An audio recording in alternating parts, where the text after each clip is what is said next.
ጆኒ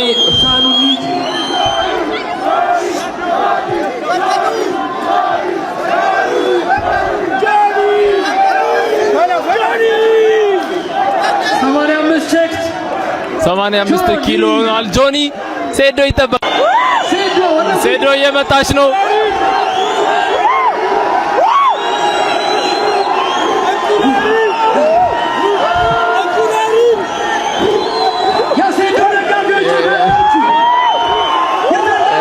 ሴዶ ደጋፊ የቀወጡት ነው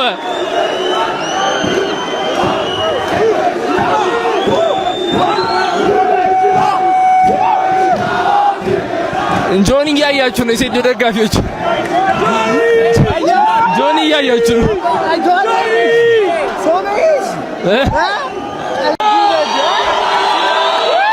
ሴዶ ተመሰለች አላ አለ እያለች ነው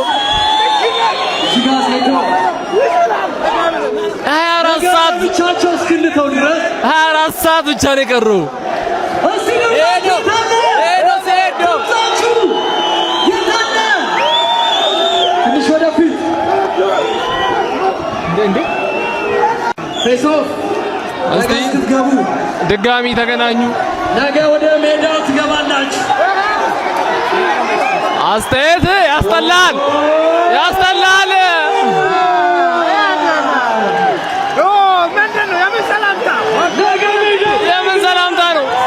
የምን ሰላምታ ነው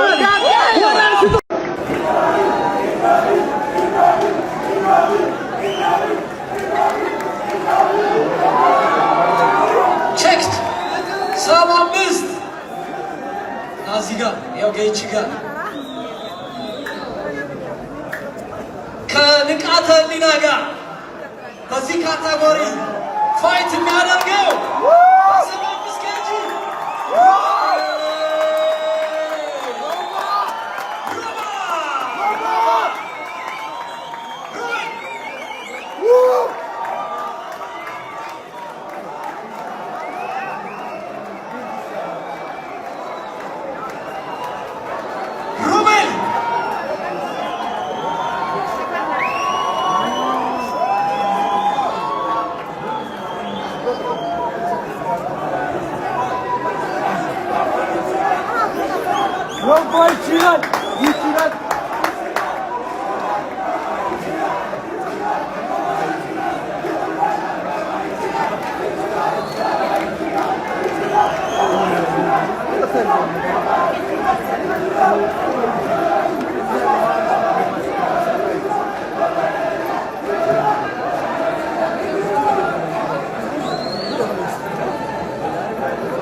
ካቴጎሪ ሻምፒዮን ለመሆን ማን ያሸንፋል? እናያለን። ሮቤል መልካም እድል። ይሄ ደግሞ ሌላኛው የኔ ፌቨራይት ተወዳዳሪ ነው።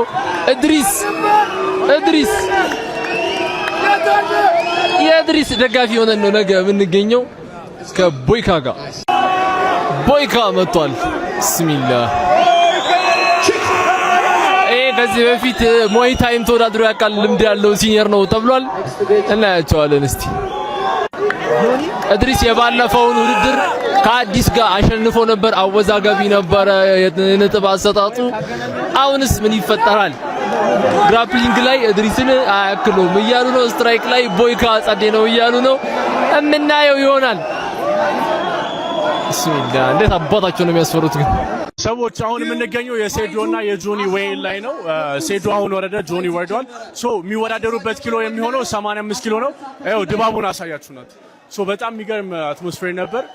ሶ ነገ ማለትም ሐሙስ ነሐሴ 1 በዚሁ በአድዋ ሙዚየም ውስጥ እንግዲህ ውድድሩ ይካሄዳል። ሶ እንደነገርኳችሁ 85 ኪሎ ላይ የሚወዳደሩ ይለያል። ናይስ ይበቃል። ቴንክ ዩ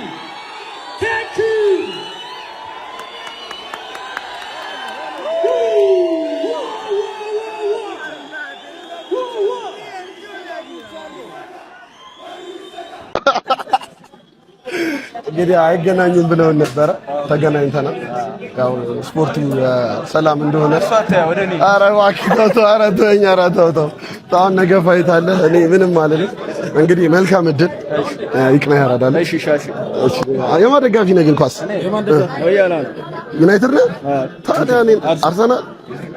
እሺ ይቅና። በዚህ ፋይት በጣም የታዘብኩት ነገር አብዛኛው ሰው ሴዶን የናቀው ይመስለኛል። ቀልድ ስለሚያበዛ ምግብ ስለሚበላ ምናምን። ፋይቱ እየደረሰ ነው አይደል? ስለዚህ ማንኛውም ሰው እኔ ሴዶን ብዬ እሱ ጆኒን ብሎ በ500 ሺህ ብር ከኔ ጋር የሚወራረድ ካለ ዲኤም ያርግልኝ ወይም ቪዲዮ ይስራ።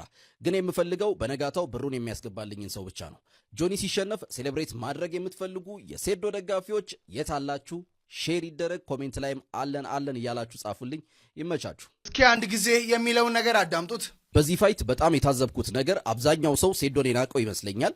ቀልድ ስለሚያበዛ ምግብ ስለሚበላ ምናምን። ፋይቱ እየደረሰ ነው አይደል? ስለዚህ ማንኛውም ሰው እኔ ሴዶን ብዬ እሱ ጆኒን ብሎ በ500 ሺህ ብር ከኔ ጋር የሚወራረድ ካለ ዲኤም ያርግልኝ ወይም ቪዲዮ ይስራ። ግን የምፈልገው በነጋታው ብሩን የሚያስገባልኝን ሰው ብቻ ነው። በሱ ፍቃድ አማረን እንግዲህ እኔ በቅርበት አውቀዋለሁ። ከኔ ጋርም እንግዲህ በአንድም ይሁን በሌላ አጋጣሚ በተለያዩ ስራ ምክንያቶች እንገናኝ ነበረም። ነገር ግን እዚህ ጋር ያሳየው ድፍረት በጣም አስገርሞኛል። እኔ በግሌ እንግዲህ ቁማር አልወድም፣ ብዙ ጊዜም እንግዲህ እንደዚህ አይነት ነገር ውስጥ አልሳተፍም። ነገር ግን ይሄንን ቪዲዮ አይቼ ማለፍ አልቻልኩም። ምክንያቱም እሱ ሴዶን ብሎ 500 ሺህ ብር የሚመድብ ከሆነም በሱ ፍቃድ ይሄ ቪዲዮ የሚደርስ ከሆነ ያለምንም ጥርጥር እኔ ጆኒን ብዬ 500 ሺህ ብርን እመድባለሁ። ባይዘዊ መመደብ ብቻ አይደለም። ከዜና አቅራቢዎችም እንግዲህ ኤምኤምኤ ፋይት ማድረግ የምትፈልጉ ካላችሁ ኦፊሻሊ እናንተ ጥሪ ያቀርብላለሁ። ከፈለክ እንግዲህ ሪንግ ውስጥም ፋይት ማድረግ እንችላለን፣ ጥያቄውን የምትቀበል ከሆነ ማለት ነው። ነገር ግን ሴዶን ብለህ 500 ሺህ ብር የመደብከውን ኮላው ተቀብየዋለሁ። እናም ዝም ብለህ ብሩን ካሁኑ አዘጋጅ። ነገ ከጨዋታ በኋላ ብሩን የምታስረክበኝ ይሆናል። ማንም ሰው የሚሰጥ መልስ እንዴ? ብሩኖ ፈርናንዴዝ እኮ 21 አሲስት ክብረ ወሰን የሰበረ ሰው ነው የሚል ማንኛውም ሰው አይደል? 2002-2003 ላይ ቴሪ ኦንሪ 20 አሲስት ሲያደርግ ያውም ከኦፕን ፕሌይ ለምን አልተመረጠም? ለምን ሩድ ቫን ኒስተልሮይ ተመረጠ? ያኔ ታዲያ ይሄን መመለስ የሚያስፈልጋል። ውሸት ካላወቃችሁ ወይ ዝም በሉ። 2002-2003 20 አሲስት ቴሪ ዳንኤል ኦንሪ አድርጓል። እውነት ነው። በዛውም አመት የፒኤፍኤ አዋርድ አሸናፊ ቴሪ ዳንኤል ኦንሪ እንጂ ሩድ ቫን ኒስተልሮይ አልነበረም። እውነት ነው። 2002-2003 ፕሪሚየር ሊጉን የበላው ማንቸስተር ዩናይትድ ነው። ከፍተኛ ጎል አስቆጣሪ 25 ጎል አግብቶ ከፍተኛ ጎል አስቆጣሪ ሆነው ሩድ ቫን ኒስተልሮይ ነበር። ቴሪ ዳንኤል ኦንሪ ደግሞ ዋንጫ እንኳን ባይበላ 24 ጎል አግብቷል፣ 20 አሲስት ስላደረገ በዛ አመት የፒኤፍኤ አዋርድ ቫን ኒስተልሮይ ሳይሆን ሄነሪ ነበረ። ስለዚህ አርሰናል ቢበላም እንኳን የፕሪሚየር ሊጉ ከፍተኛ አሲስተር ብሩኖ ሚጌል ፈርናንዴዝ ስለሆነ ዘንድሮ ፒኤፍኤ አዋርዱን በላ። ከዚህ በፊት ስትከራከረ የነበረው 19 ክሊንሺት ስላለው ዴቪድ ራያ ነው መብላት ያለበት ብለ ስቱዲዮ መጣችሁ ተከራከሩኝ ስትል ነበር። ግን እኛ መጣን ከምናዋርድ አርፈን ተቀመጥን። አሁን ደግሞ አላርፍ ብለሃል። 2002-2003 20 አሲስት አድርጎ የፒኤፍኤ አዋርድ አሸናፊ ሩድ ቫን ኒስተልሮይ ሳይሆን ራሱ ቴሪ ዳንኤል ኦንሪ ነው። ልክ እንደ 2002-2003 ዘንድሮ አርሰናል ዋንጫን ቢበላ አሸናፊው ማን ሆነ? ብሩኖ ሚጌል ፈርናንዴዝ 21 አሲስት ስላደረገ። አሁን ብሩኖ ፈርናንዴዝ ብዙ አሲስት በማድረግ ያስመዘገበውን ታሪክ 2002-2003 ቴሪ ኦንሪ አድርጎታል። ግን የተመረጠው ሩድ ቫን ኒስተልሮይ ነው። 2015-16 ሜሱት ኦዚል አድርጎታል። ግን የተመረጠው ሪያድ ማህሬዝ ነው። እንደው አንተ ምን አይነት አላቅላቂ ሰው ነህ? አንተ ምን አይነት አላቅላቂ አሽቃባጭ ሆንክ ሰው ነህ? ግን አንተ በእናትህ ግርማቸው ውስጥ ከአርሰናል ጋር እንደዚህ ታገናኝናለህ አይደለ? እንደው የብሩኖ አምላክ ማለት ነው ዱዳ ያርግህ። በምልክት አውራ፣ በምልክት ሌላ ምን እልሃለሁ?